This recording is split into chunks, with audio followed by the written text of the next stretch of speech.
first met Dido in April last year when we took him to Tolejo, which is an eco center, and the idea was to just give him an opportunity to be free, walk on land, experience nature, tell stories, and have some healing, you know. So we went to Tolejo, and there were a couple of families, and we just had lots of times around fires, lots of times walking in the bush, and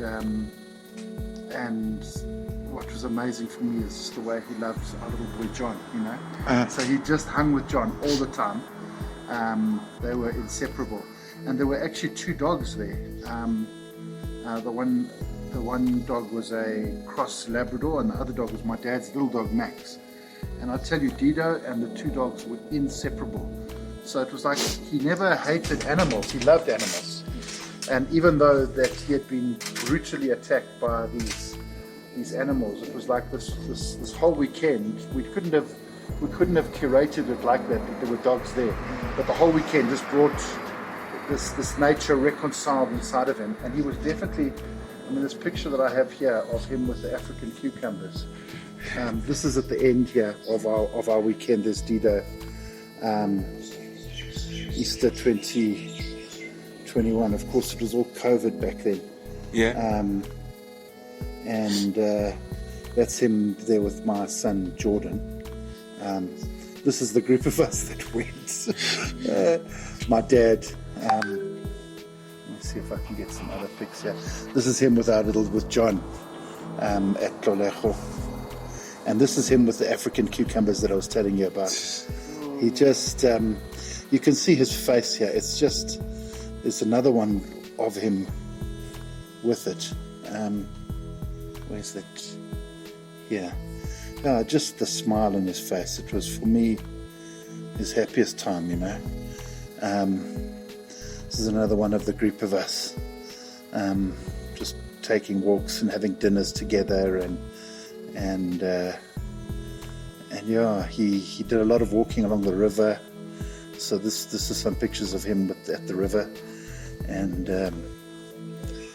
just with Sarah and John and Jordan. It was amazing. And then he stayed with a friend of ours for a while, and then he came to stay here. And he stayed here for just over a month. And then we organised accommodation for him just down the road, and then he used to come here for breakfast and dinner each night. And we were trying to help him to set up his business. So we said we'd cover all of his expenses, but we just were slowly, little by little, helping him to build his business. And then he started his shoe business. And he wasn't making lots of money, but he was starting to get customers. And then, of course, we had the xenophobic violence that came with Operation Dido that interrupted that.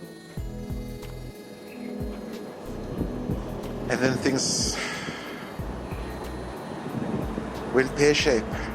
So, how did he end up being attacked by dogs anyway? I mean, so this was in 2019. And maybe Stephen's the best person to tell the story, but through his poem, you know. But Dido was in Troyville, so that's also why we brought him to Orange Grove. We wanted to bring him away from that area where all those memories were.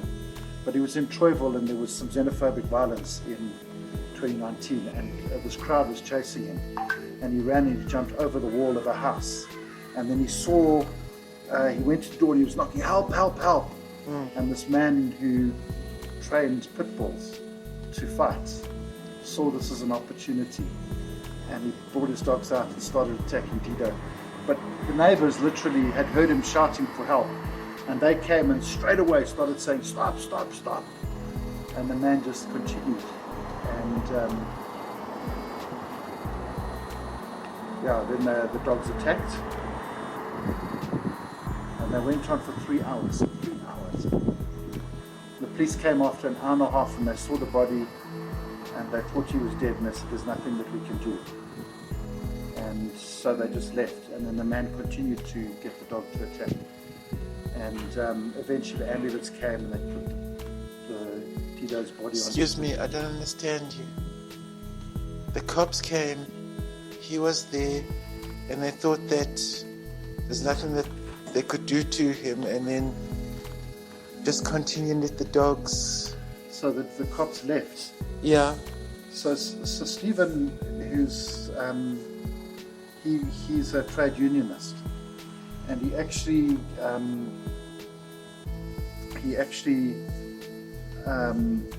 spoke to them as a trade union leader and said to them, look, I'm actually your trade union representative, and said to them, I'm going to complain about this if you don't do something, and they just left. Just like that. Just like that. Whatever happened to the dogs? At least the dogs were put down. The dogs were destroyed. But first they just had to leave him there and... Yeah, so they left him there, and then the man started, he actually kicked the dogs in his testes to get the dogs to be more aggressive towards Dido, because he was just lying on the floor. And so when the ambulance came, because Stephen had called for the ambulance took 3 hours to get there. So the ambulance came, they picked up his pieces of his body, and they didn't know how to put it on, and actually what happened was this guy who had ordered his dogs to attack helped in that moment, helped him put him on the gurney. And so when it came to court, that was the one mitigation, that the man actually helped put Dido's body onto the gurney. And that was the one thing that the man argued in court in his favor, saying that he didn't want Dido to die because he put him into the ambulance, or helped him to get into the ambulance. Yeah. But he had basically ordered the dogs to carry on attacking for 3 hours. And the neighbors had tried to come out, and Stephen even went to try and take the dogs away. And then the man turned the dogs onto Stephen, and Stephen ran and had to run back into his house to hide from the dogs that were going to attack him. And he was the man's neighbor, and he was ordering the dogs to attack the neighbor because he was so intent on getting these dogs to kill this man. And then they took Dido to Baragwanath Hospital, and there was apparently a surgeon there that put him all together, and they put him into a coma for 3 months, and they just worked on him. His jaw was disconnected from his face, his nasal passages were disconnected, and they reconstructed his face. His eye had been ripped out, his ears had both been eaten by the dog, so he had no ears left. And did the dog owner help anyway in financial? No. Or has there been anybody else in the state to help? So really the people at Baragwanath were very caring. The nurses were very caring. They were very compassionate. They didn't know who he was, and they just kept talking to him. He was in a coma. At first, Stephen and Lawyers for Human Rights were trying to track where Dido was taken, and then eventually they found out he was taken to Baragwanath. So I don't know how long it took. I think it was over a month before they located where he was. And in the meantime, these nurses had been looking after him, and the doctors had been reconstructing him, and he was then in the coma for 3 months. And they pressed charges against this man, and charges of attempted murder, and they went to court 16 times. Often, the magistrate wouldn't arrive, or the man wouldn't arrive, and the case would just get postponed and postponed. Stephen told me how at one point the magistrate was given these photos, these graphic photos of Dido, and the magistrate looked through them like this, like he had no emotion on his face. They were incredibly difficult photos to look at. Just went like this, and then put them in the file, and put the file down, and never looked at them again. He just had no emotion. And then at the end of the trial, the magistrate just said, "I find him not guilty," got up and walked out. He never gave any reasons as to why he found him not guilty. And so there's never been any reason or never any ability to appeal this, Yeah. And brother man, what have you got to say about this? Or what are your feelings to this? Do you put it against xenophobia? And what would you love to see in the future as me as a South African brother? How do you want me to treat you? How do you want me to look at you? What? And how do I say sorry to you? I would like you to look at me as a human. To treat me as a human. These issues of my brothers is too much for me.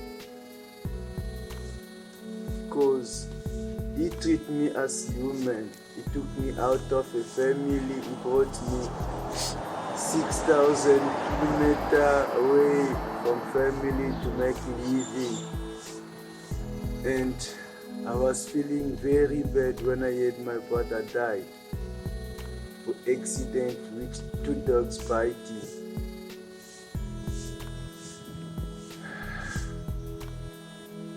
I don't know if there is a law or there is God, because we trying but we can't help it.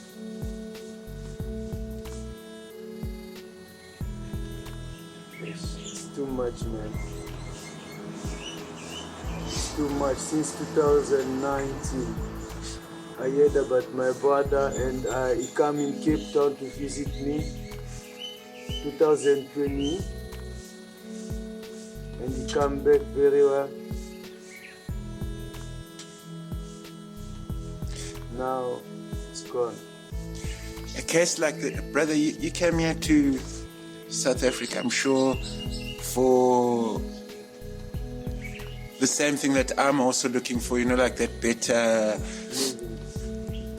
living. I'm sure that's a reason why you came here, and you wouldn't have left your family back there for so long and everything. And